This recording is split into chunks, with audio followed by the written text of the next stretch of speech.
Salut tout le monde, j'espère que vous allez bien. Aujourd'hui, j'ai reçu une belle nouvelle de la part de Steven Jean-Baptiste, alias Anaconda Rider sur YouTube. Il m'a envoyé une belle nouvelle. J'ai creusé un peu. On va en parler. La Banque du Canada et les XRP. On commence ça. Prête? Là.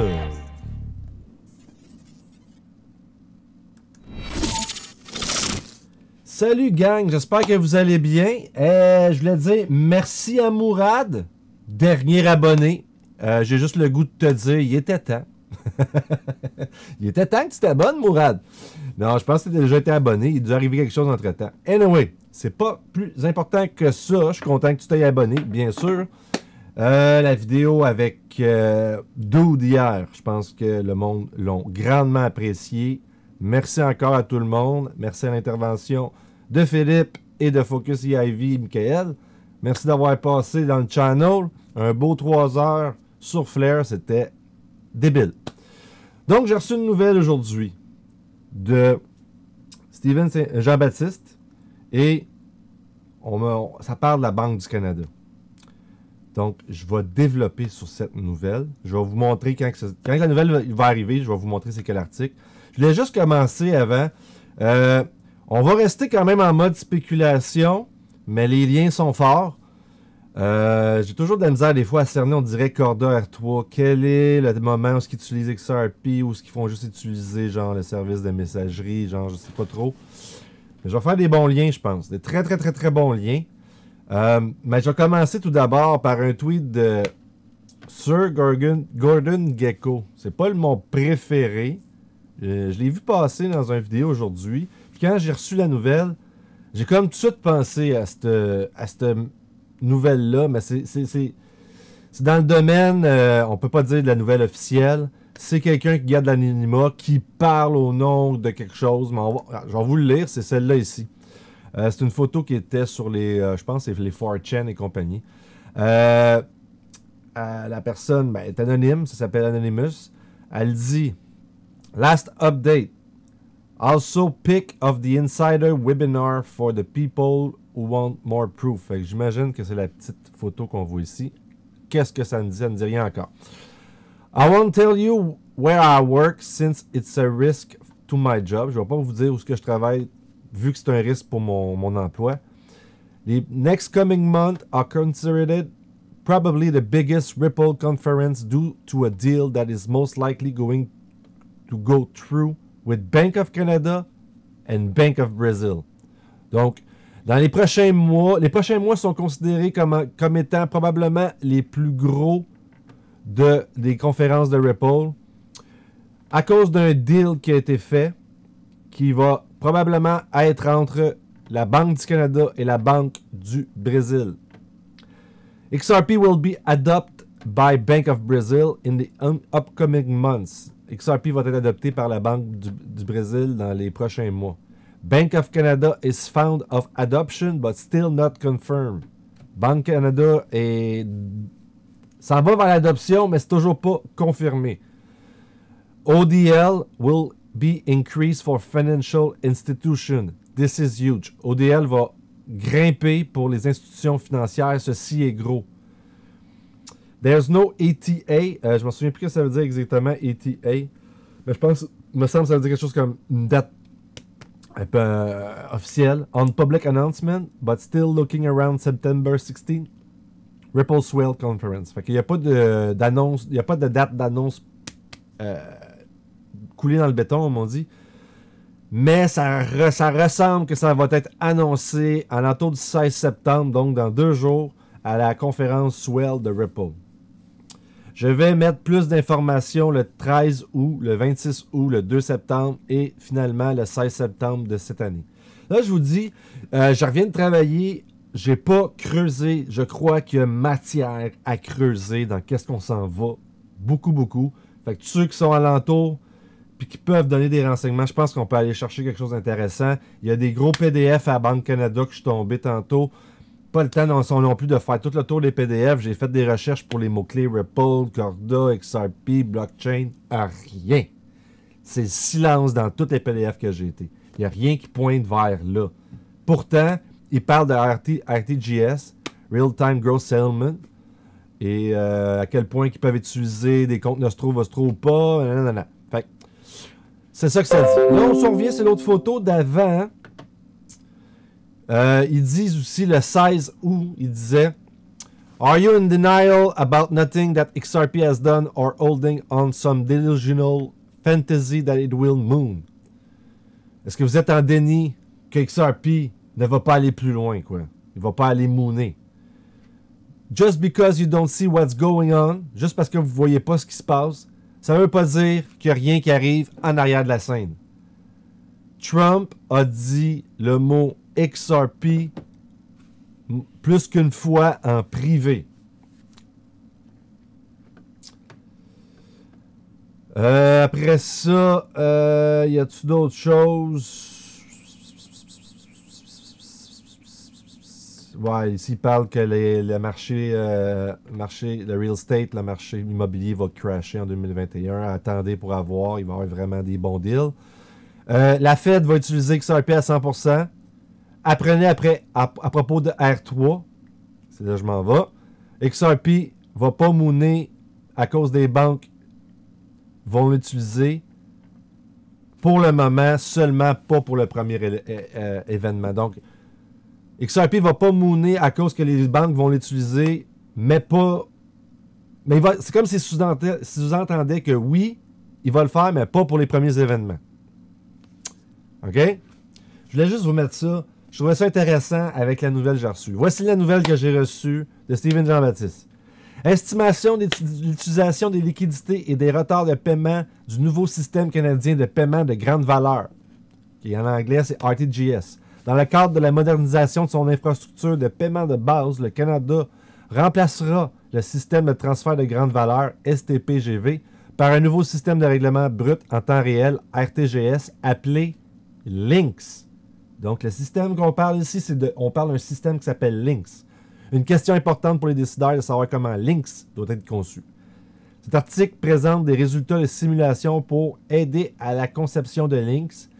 Le principal intérêt des décideurs est de mesurer les demandes de liquidité du système et le temps correspondant nécessaire pour régler la valeur et le volume de transactions généralement observés dans le STPGV. Pour évaluer cela, nous avons développé un environnement de simulation du système LYNX en utilisant la description de son fournisseur. Quel est le fournisseur? Moi, je suis arrivé avec Order 3, je suis arrivé à SIA. Pour moi, c'est ça le fournisseur. Et vous vous souvenez qu'il y a eu comme des gros pics dernièrement de transfert de XRP? Je me demande si ça n'a pas rapport avec ça, mais bon.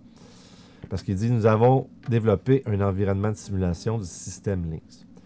Nous avons évalué diverses configurations de LYNX sur plusieurs scénarios de demande de paiement, avec une liquidité initiale comparable à celle mise en gage dans le STPGV aujourd'hui. LYNX avec une configuration de contournement première entrée, première sortie FIFO, exigerait un niveau de liquidité plus élevé que le STPGV. Donc, j'imagine que ce n'est pas ça. Ou un RTGS ordinaire avec une liquidité mise en commun, un pool.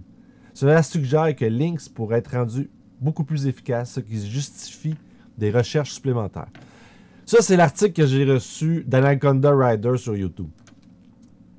Là, j'ai été creuser un peu parce que si vous voulez creuser, là, il y a des PDF. Vous cliquez ici, là, je vais mettre les liens dans la description. Il y a des PDF qui se rapportent à ça.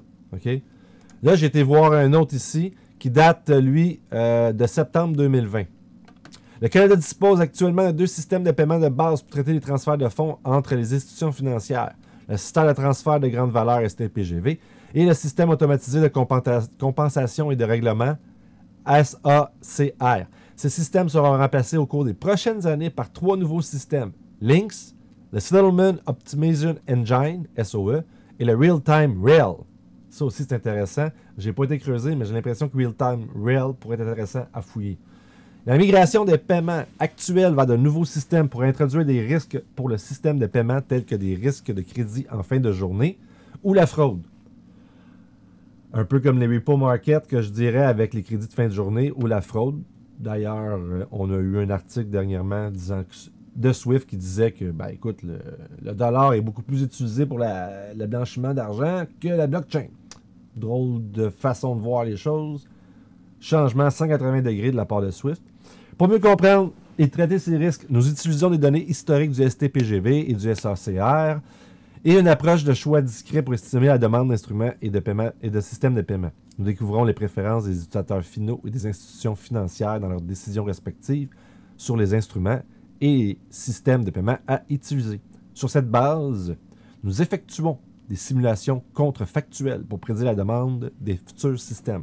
Dans l'ensemble, nos résultats suggèrent que sans restrictions réglementaires supplémentaires, dans l'ensemble, nos résultats suggèrent que sans restrictions réglementaires supplémentaires, c'est quand même important, je ne l'ai pas souligné, mais c'est important, Lynx héritera d'au moins 50% des paiements interbancaires à grande valeur actuellement traités dans le STPGV. 50% du STPGV, qui est le système présentement. Les entreprises publiques attireront près de 50% des paiements STPGV de faible valeur axés sur les clients. Est-ce qu'on parle des entreprises en général publiques ou on parle des entreprises publiques ben, plus privées, non. En tout cas, les instruments de base sur le RTR et le RTR, bon, il y a probablement une faute de traduction ici, prendront une part non négligeable des paiements à la fois ACSS, environ 6%, et du STPGV, en près de 20%.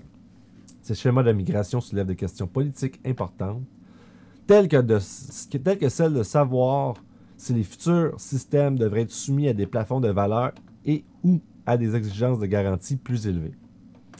J'avais ressorti, encore une fois, il y a un PDF. C'est plein de PDF. C'est plein de PDF. Là, on parle de la Banque centrale. OK?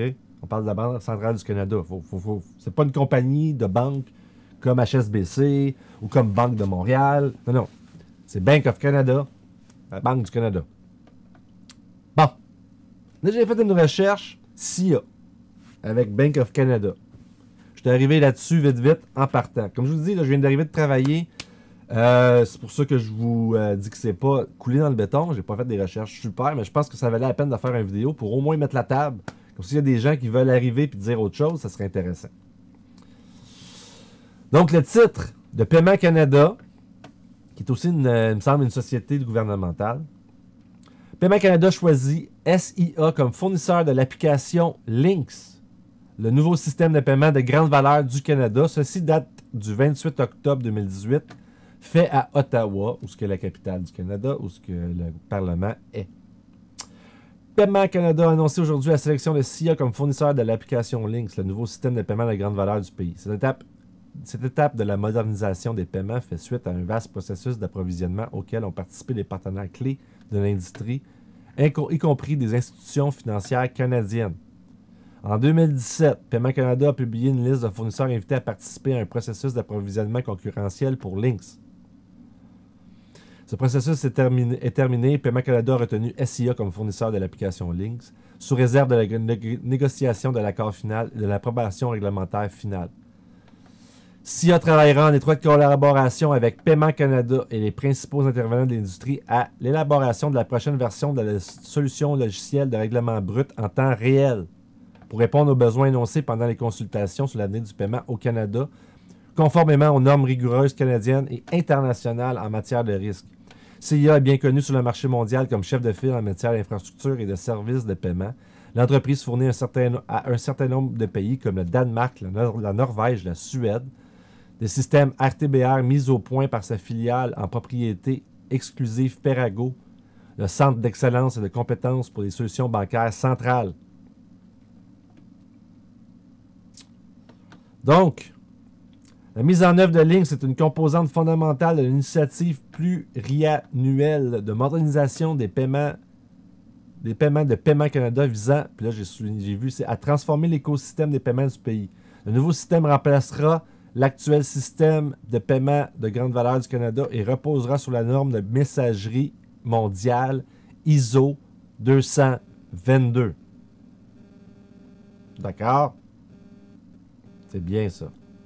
C'est bien. On continue. J'ai été creusé un peu avec SIA. J'ai dit, SIA, il fait affaire avec qui? Parce que des fois, je m'en souviens pas toujours. Puis je suis sûr que j'aurais trouvé des articles beaucoup plus récents. mais je suis arrivé ici. SIA et R3, ça date du 6 novembre 2017. SIA et R3 s'associent pour accélérer l'adoption des applications blockchain par 600 banques et entreprises. 6 novembre 2017. Donc, Milan, Londres, New York, 6 novembre 2017.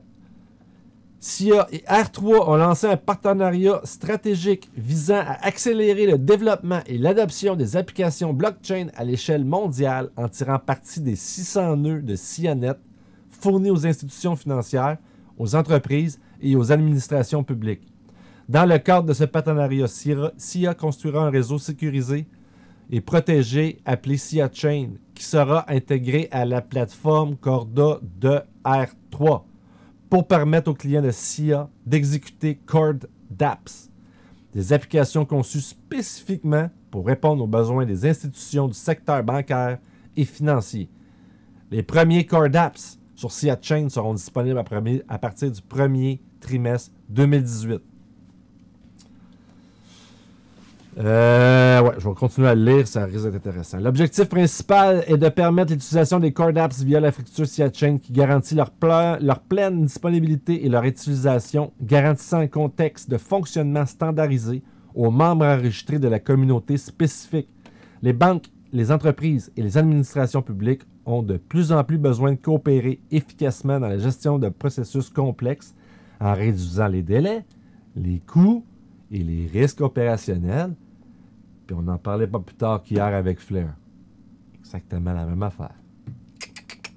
Corda est une plateforme de technologie de registre distribuée DLT open source et inspirée de la blockchain qui supprime les frictions coûteuses dans les transactions commerciales en permettant aux institutions de traiter directement à l'aide de contrats intelligents. Tout en garantissant les plus hauts niveaux de confidentialité et de sécurité. Il est le résultat de plus de 2 ans d'intenses recherches et de développement par R3 et de ses plus de 100 membres. Je pense qu'on est rendu à 300 aujourd'hui. Les applications sur Corda utilisent un code et des protocoles communs pour garantir l'interopérabilité. La collaboration avec le consortium R3 est une étape importante dans la stratégie blockchain. Nous intégrerons SIA Chain, qui repose sur environ 600 nœuds du réseau SIANet à travers l'Europe, les technologies les plus avancées disponibles, et nous développerons des applications innovantes pour les institutions financières, les entreprises et le secteur public, a déclaré Massimo Arrighetti, PDG de SIA. Nous avons conçu Corda comme plateforme open source spécifiquement pour encourager de tels partenariats. En collaboration avec nos partenaires, nous développons un écosystème diversifié d'applications interopérables sur la plateforme, chacune fournissant une solution unique aux défis auxquels sont confrontés les acteurs des marchés financiers. En outre, tirer parti de la connectivité au réseau existant tel que SIA permet d'accélérer l'adoption et la mise en œuvre du Digital Ledger, du DLT, sur les marchés financiers mondiaux, affirme David E. Reuter, PDG de R3. À propos de SIA, moi j'ai trouvé l'explication très intéressante ici, fait que je vais vous la lire. SIA est un leader européen de la conception, de la création et de la gestion d'infrastructures et de services technologiques pour les institutions financières, les banques centrales, les entreprises et les administrations publiques. Je pense on peut parler de gouvernement ici. Dans le domaine de paiement, des cartes, des services réseau et des marchés de capitaux. SIA Group fournit des services dans 46 pays et opère également à travers les filiales en Autriche, en Allemagne, en Roumanie, en Hongrie et en Afrique du Sud. La société possède également des succursales en Belgique et aux Pays-Bas et des bureaux de représentation au Royaume-Uni et en Pologne. Donc, en 2016, SIA a géré 12,2 milliards de transactions de compensation, 3,4 milliards de transactions par carte, 2,8 milliards de paiements, 47,4 milliards de transactions financières et transporté 654 téraoctets de données sur le réseau. Le groupe est composé de 8 sociétés, la société mère SIA, les sociétés italiennes MCOM, application réseau innovante, Pay4Card, traitement des cartes, Pay4Pay, service avancé de collecte et de paiement, et Ubic, solution technologique innovante pour le marketing. Perago en Afrique du Sud, 4Card en Autriche et SIA Central Europe en Hongrie. Le groupe compte actuellement plus de 2000 collaborateurs, a clôturé l'année 2016 avec un chiffre d'affaires de 468 millions d'euros. Intéressant, non? Faut pas oublier aussi, les Italiens sont déjà en train d'y aller. La semaine dernière, l'Association bancaire italienne, mais là c'est un vieil article de 2 ans. Mais là, il ne faut pas oublier, je vais vous lire l'article, il n'est pas bien long. Je voulais juste la rajouter un peu dessus le tas pour faire une petite comment on pourrait dire, une rétrospection sur ce qui se passe aussi de ce temps-ci.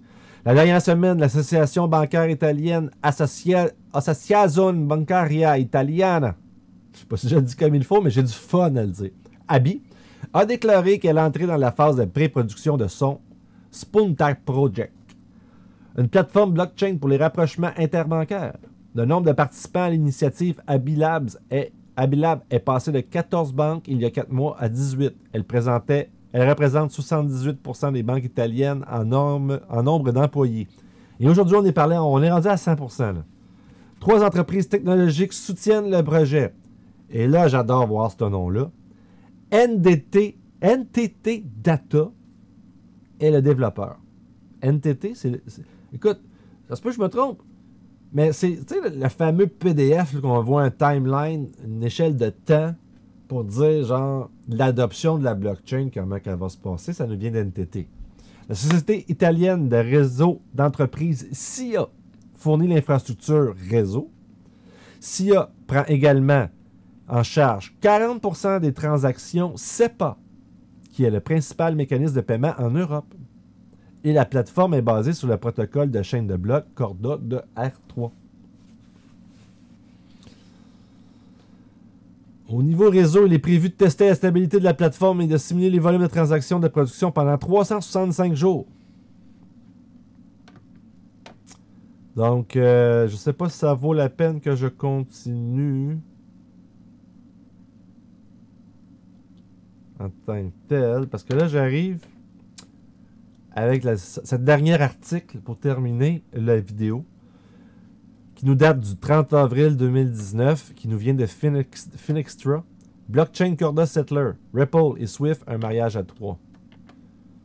Ça, c'était pour juste mettre un peu Corda sur la sellette, si je ne me trompe pas.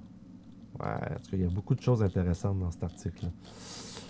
Donc, je vais vous lire vite. Mon dernier blog portait sur IBM WorldWire, une plateforme basée sur la blockchain pour les paiements mondiaux.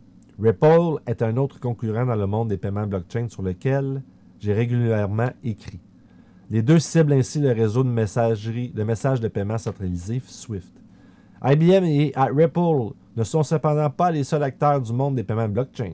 À la fin de l'année dernière, R3 a lancé une nouvelle plateforme, Corda Settler, en utilisant le XRP de Ripple. C'est pour ça que je commence à faire des liens de Banque Canada XRP. Mais voilà, ça vient. En janvier, Swift a annoncé un partenariat avec R3 dans lequel il collabore pour tester Corda Settler, en particulier pour intégrer JPI avec Corda Settler. Cependant, comme Corda Settler dépend du jeton XRP, le partenariat met Swift et Ripple, les deux rivaux, dans une connexion indirecte. Cela aboutira-t-il à un triangle amoureux ou même à un mariage à 3? Et cela pourrait-il fonctionner?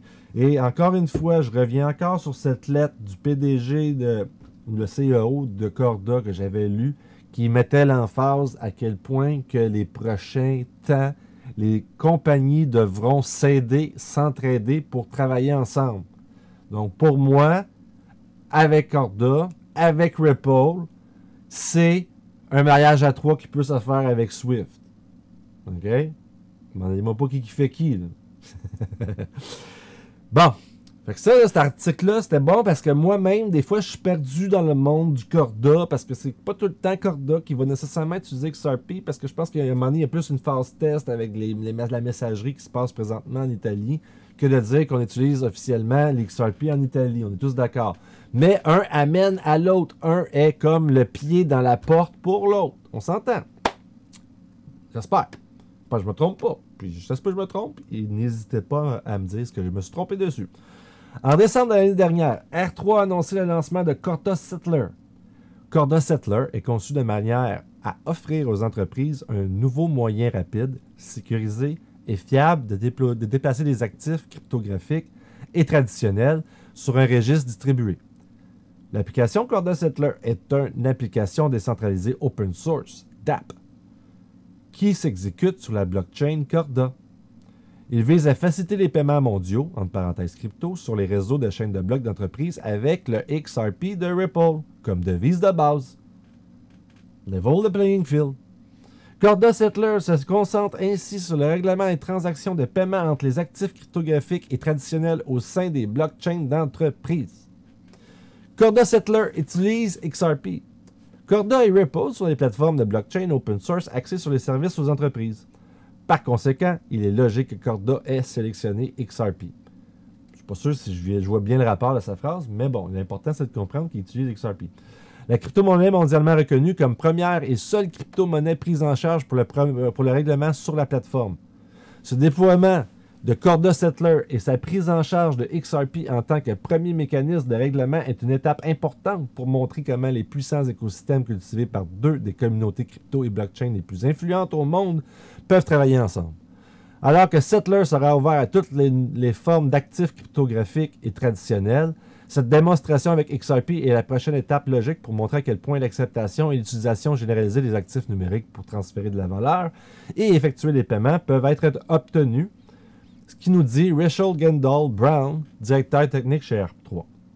Donc, je peux répéter cette phrase-là peut-être. Alors que le Settler sera ouvert à toutes les formes d'actifs cryptographiques et traditionnels, cette démonstration avec XRP est la prochaine étape logique pour montrer à quel point l'acceptation et l'utilisation généralisée des actifs numériques pour transférer de la valeur et effectuer des paiements peuvent être obtenus. Donc, on parle ici un peu d'un système qui peut transférer n'importe quel actif, mais j'imagine qu'il va être transféré par le XRP parce que pourquoi XRP a été créé, c'est justement pour pouvoir transférer des valeurs dans le monde. Et pour les nouveaux qui ne connaissent pas trop encore, plus que de valeur à transférer, plus que XRP se doit de monter en prix pour être capable de transférer toute cette valeur-là. Si tu as besoin de transférer 100$, puis tu as 5 XRP à 1$, tu peux. Mais si ton XRP est à 50 cents, ben tu n'as pas assez de 5 XRP pour transférer ton 100$.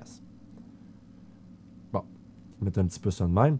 Puis en plus, si on commence à dire qu'on prend des XRP pour les mettre de côté parce qu'on va faire du solo, puis on va faire du FXP, le Flare, le Spark, avec le F. Déjà un blanc de mémoire. X-Flare. En tout cas, comprenez ce que je veux dire. Si ces actifs-là, si ces XRP ne se transfèrent pas là, ça crée aussi une rareté. On sort un peu du champ qu'il faut. Alors que XRP de Ripple est la première crypto-monnaie prise en charge par Corda Settler, à l'avenir, il est très probable que R3 rendra possible le règlement dans d'autres crypto-monnaies. Faut pas oublier ça. Le Corda Settler est indépendant du monde des paiements utilisés, que ce soit une pièce JP Morgan, une pièce Wells Fargo, une pièce BAML ou une pièce HSBC. Cela n'a pas d'importance pour nous. Nous n'avons pas de cheval dans cette course. Nous n'avons aucune incitation financière d'une manière ou d'une autre. Nous essayons simplement d'attirer le plus de personnes possible sur notre plateforme. Mais comme je dis, il ne faut pas oublier. Le but, c'est pas de dire qu'il faut que vous fonctionnez tout en XRP. Le but, c'est de dire ton US dollar, c'est parfait, je vais le prendre, je vais le convertir en XRP, puis je vais le payer en euros. OK? Comment fonctionne Corda Settler? La plateforme est encore à ses premiers stades de développement. Corda Settler prend en charge des paiements de toutes sortes à régler via tout rail parallèle en prenant en charge les crypto-monnaies et les autres actifs cryptographiques. Puis là, ça me fait penser drôlement à quelque chose que j'avais vu. Les rails que je vous parlais tantôt. C'est-tu dans celle-là?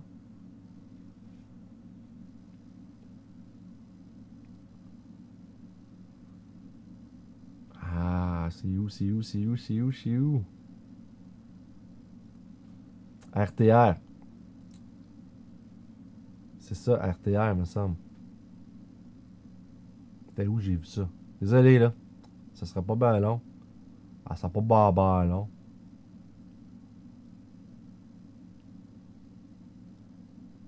Ouais, c'est ça. Real Time Rail. RTR. Real Time Rail. Ça me fait penser à ça, ce que je viens de lire avec cet article-là ici. Tout rail parallèle. Prenant en charge les crypto-monnaies ou d'autres actifs cryptographiques. De plus, tout rail traditionnel. Encore une fois, on parle de rail. Capable de fournir une preuve cryptographique de règlement peut régler des obligations de paiement. Au cours de la prochaine phase de développement, Settler soutiendra également les règlements intérieurs nets différés et le règlement brut en temps réel. Là, il faut se dire que l'article date quand même de 2019, fait que ça se peut qu'on aille avancer un peu sur ce côté-là. Dans sa phase actuelle, lorsqu'une obligation de paiement survient sur la blockchain Corda au cours de ses activités, toutes les parties impliquées ont désormais la possibilité de demander un règlement en utilisant XRP. OK? L'autre partie peut être informée qu'un règlement XRP a été demandé et qu'elle doit demander un paiement à l'adresse requise avant la date limite qui lui a été présentée. Donc, ils ont la chance d'utiliser le XRP parce que ça va plus vite que tout le monde. Ça coûte pas cher. Hein? Faut pas oublier ça. Ça va vite et ça coûte pas cher. Fait que c'est sûr que quelque part, si je te dis que tu veux transférer 1 million de dollars, ça va te coûter 10 000 $, ou tu vas transférer 1 million de dollars et ça va te coûter quelques cents ou dollars, le choix est clair pour la banque. Elle est là pour faire de l'argent. Après avoir effectué les paiements, un service Oracle s'assurera de la validité du paiement et rendra l'obligation. Il réglera l'obligation de manière unique. Le colonisateur Corda vérifiera que le compte du bénéficiaire a été crédité du paiement attendu et mettra automatiquement à jour le registre Corda. Que signifie Corda Settler pour les parties impliquées? Parce que moi, je trouve que c'est bon parce que ça me fait un bon récapitulatif déjà de ce qu'il fait sur Corda. Puis je trouve que c'est un des meilleurs articles pour l'expliquer que j'ai vu jusqu'à présent. Il est clair que dans la transaction initiée par Corda Settler, le destinataire n'a pas besoin d'utiliser Corda pour recevoir le paiement. C'est clair? Dans le même temps, il n'est pas obligatoire pour l'expéditeur d'utiliser XRP ou toute autre crypto-monnaie. Encore une fois, on est clair. Cela signifie que l'utilisation de Corda Settler, on peut envoyer du XRP ou du dollar et le destinataire peut accepter le paiement à une devise entièrement différente. Ça veut pas dire nécessairement qu'ils ne prendront pas le XRP pour le faire. Ça veut dire, je veux pas recevoir du XRP à la fin, je vais recevoir mes dollars. C'est même que je le vois, là. Vous comprenez? Moi, je vais payer en US. That's it, that's all. Puis l'autre banque d'à côté veut dire, ben moi, je peux payer en XRP, tout de suite. Puis l'autre qui la reçoit, elle va dire, je vais recevoir de l'euro. That's it, that's all. Ou l'autre, elle dit, moi, je vais recevoir du XRP. On voit un peu? Je pense que c'est ça qu'il veut dire. Wow. Cela signifie que l'utilisation de Corda Settler, on peut envoyer du XRP ou du dollar et le destinataire peut accepter le paiement dans une devise entièrement différente. On comprend que Ripple le fait déjà aussi. Oracle de règlement entre parenthèses. Diffusera la notification de règlement réel. Est-ce qu'on peut incorporer un flare là-dedans? Question aux professionnels. On peut-tu rentrer un flare dans cette explication-là? Il peut être exploité par différentes entités telles que les bourses, les banques et autres. Il permettra ainsi aux banques et autres institutions financières de construire leur réseau blockchain avec un minimum de frais généraux. Ils n'ont pas besoin d'intégrer pleinement la technologie R3. Tout ce qu'ils ont besoin est de permettre à leurs clients de recevoir des dépôts via les services compatibles Corda. Faut pas oublier aussi, Philippe l'a dit souvent, fin janvier, Swift a annoncé son partenariat avec Corda Settler de R3 pour lancer une preuve de concept, POC. L'essai verrait l'interaction du cadre standard l'interaction du cadre standard de paiement de Swift, GPI, Global Payment Innovation, avec la plateforme de financement de commerce R3. Suite au lancement récent de notre Corda Settler permettant le paiement des obligations soulevées sur la plateforme Corda, il était logique de se connecter à Swift GPI. Swift GPI est rapidement devenu la nouvelle norme pour régler les paiements dans le monde entier. Toutes les applications blockchain fonctionnant sur Corda bénéficieront ainsi du règlement rapide, sécurisé et transparent fourni par les banques Swift GPI. Bon, je pense qu'on est quand même... Y a-t-il d'autres choses? Ok, peut-être celle-là c'est important. Corda Settler, devise fiat contre XRP. Swift a déclaré qu'il n'utilisait pas encore, entre parenthèses, encore XRP sur Corda Settler, et cela pour plusieurs raisons. Toutes les plateformes commerciales nécessitent des liens étroits avec des mécanismes de paiement transfrontaliers fiables, rapides et sécurisés tels que GPI. Alors que le commerce compatible DLT prend son envol, il y a encore peu d'appétit pour le règlement en crypto-monnaie et un besoin pressant de règlement rapide et sûr en monnaie fiduciaire. Luc Meurant, directeur marketing de Swift. Et on met une parenthèse, j'en mets une. Depuis le Corona, c'est pas mal qu'est-ce qu'ils disent, qu'il est important de pouvoir régler les transferts internationaux le plus rapidement possible, puis de mettre les liquidités sur les marchés. Donc, ce dernier paragraphe-là que j'ai lu n'est plus vraiment valide à mes yeux. Mais je suis pas chez Swift, je suis pas son PDG. OK? Je pense que ça sert à rien d'aller plus loin. On peut peut-être bien rajouter le PDG de Brad Garlinghouse soutient cependant que les paiements Swift prenant des jours et les paiements XRP compensant en quelques secondes, les transferts Swift sont en fait soumis à une volatilité beaucoup plus grande en raison des fluctuations des taux de change. À l'heure actuelle, les banques assument ce risque de volatilité en garantissant que le montant envoyé correspond au montant reçu. En raison de la vitesse XRP qui exécute les transactions en quelques secondes, Ripple dit qu'il éclipse le risque de volatilité pour les banques, je vais rajouter, avec des transferts quasi instantanés soutenus par XRP. Ce risque de volatilité est en fait éliminé.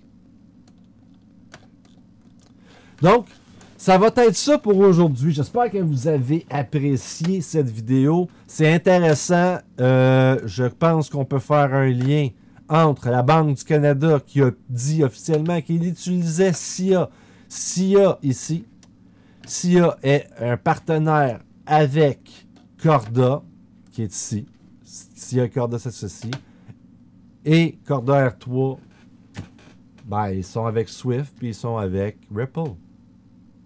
All the money. Je ne vais pas faire mon hype, mais je pense pour moi que ça a quand même une certaine signification ce que je viens de voir comme nouvelle. Merci encore à Steven.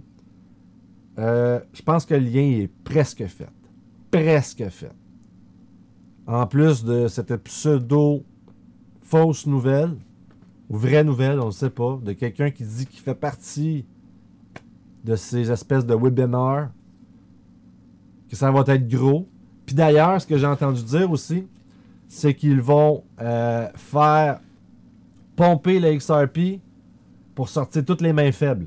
Fait que tous ceux qui vont penser vendre à 5$ peut-être ou 10$, ils vont le faire pomper, puis ils vont sortir, il va redropper, puis après ça, il va repartir. Ça, c'est la rumeur. Il n'y a rien de confirmé. Ce qui est confirmé, par exemple, c'est que la Banque du Canada veut faire un système, annonce un système RTGS qui s'appelle Lynx. Paiement Canada explique que le système RTGS fonctionne avec SIA comme partenaire. SIA est un partenaire de R3 et R3 est comme Ripple. Il tourne alentour du XRP. Donc, indirectement, on risque de voir. Et comme étant que j'entends souvent avec le projet Jasper, que notre banque centrale a déjà fait des transferts en blockchain, ça commence à m'indiquer fortement que on est des pionniers au Canada. Si l'or adossé au dollar revient, le Canada est en très mauvaise posture présentement, ça c'est clair.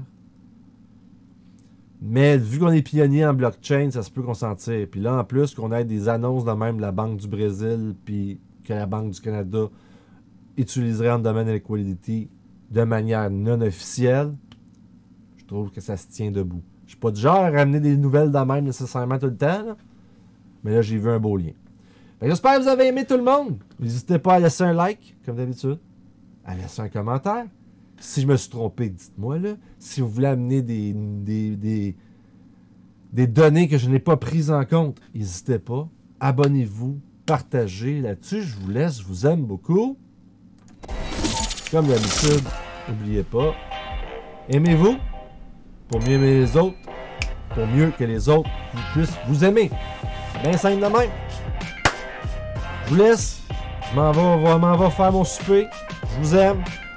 Et Ciao.